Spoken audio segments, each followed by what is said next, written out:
What's happening, Wargamers? Welcome to another episode of The Dossier, the Marvel Crisis Protocol show, where we talk about all things Crisis Protocol characters, and from their model to their card, and how we kind of see them fitting in the game.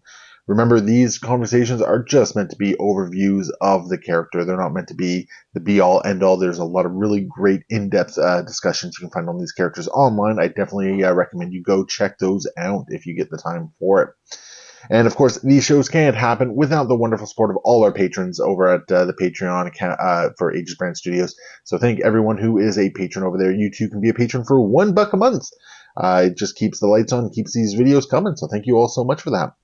So today we are going to be looking at Okoye. And she is she's a character that came out very early on in the lifespan of Crisis Protocol. She used to have a slightly better card.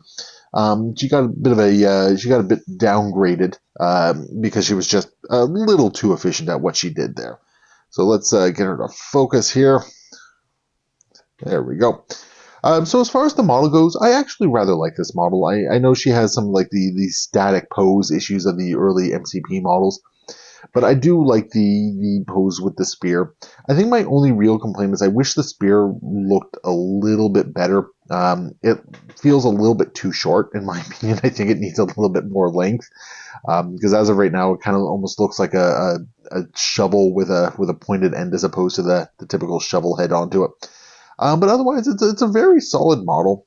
It's nothing amazing. I don't think it's a bad model by any means. It's definitely not one of the better models out there. Very middle of the road, but it's a great example of just how the range has sort of improved over the years.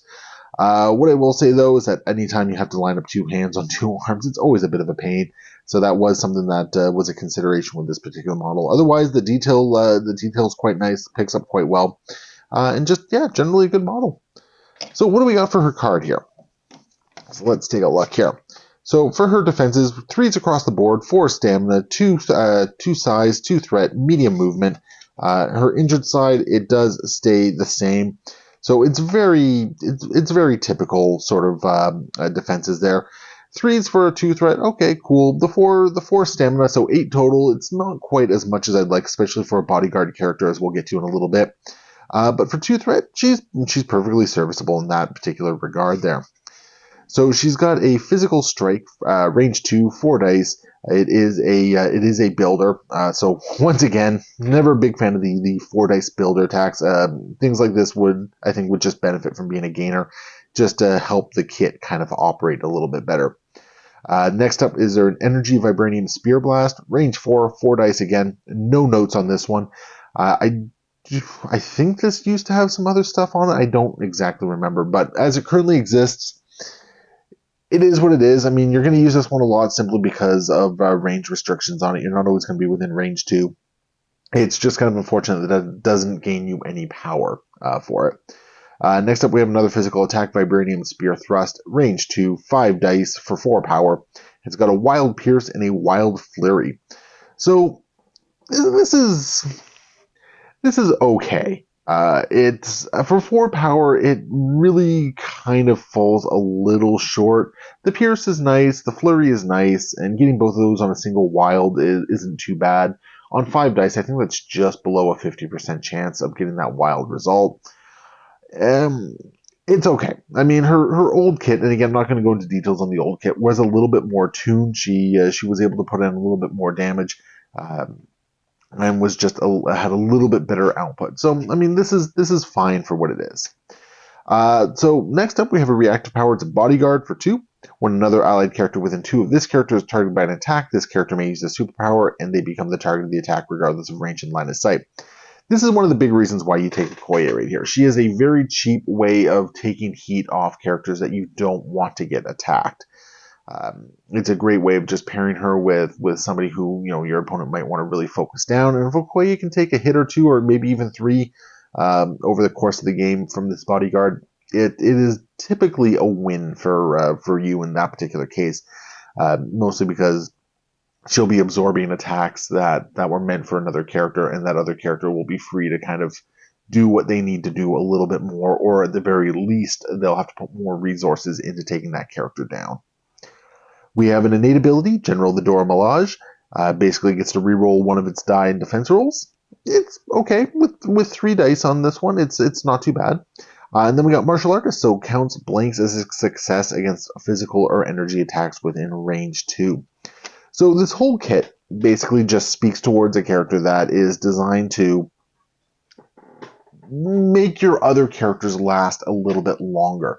She's got some really nice defensive tech, a little low on the stamina, but it's one of those things where if you gave the 2-threat a little bit too much stamina and that defensive tech, she would probably be taking hits a little above her weight class. And that was one of the things that was going on with her very early card, and that she was punching a little bit above her weight. She felt more closer to a 3 than a 2 threat. So it's a really solid one. And when you can bring her in affiliation, so Wakanda, A-Force, I believe she's in A-Force, she's a really nice addition in that particular one because she can just help the rest of your team do what they need to do by taking some heat off and taking a couple hits for it. And at the very least, she's got some good defensive tech, so if she does get a little bit more aggressive to take a midline point or something like that, she can maybe hold on to it and stretch that force stamina a little bit further. So she's a decent character. She's not as ubiquitous as she once was. There was a time in which Okoye was in a lot of lists. She was a very easy splash to it. For a lot of people, she was a very preferred splash as well, for her ability to sort of punch above her weight and then defend the rest of her team on top of everything. That's kind of decreased a little bit as we've gotten more 2 threats and as we've seen a proliferation of the 3s and the 4s get a little bit stronger.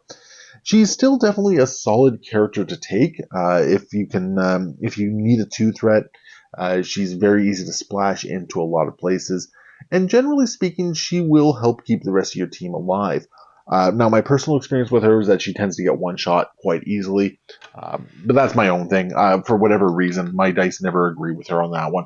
But I've seen other people use her to very good effect, where she's really been able to hold in there and do some really cool stuff and just kind of help you out there.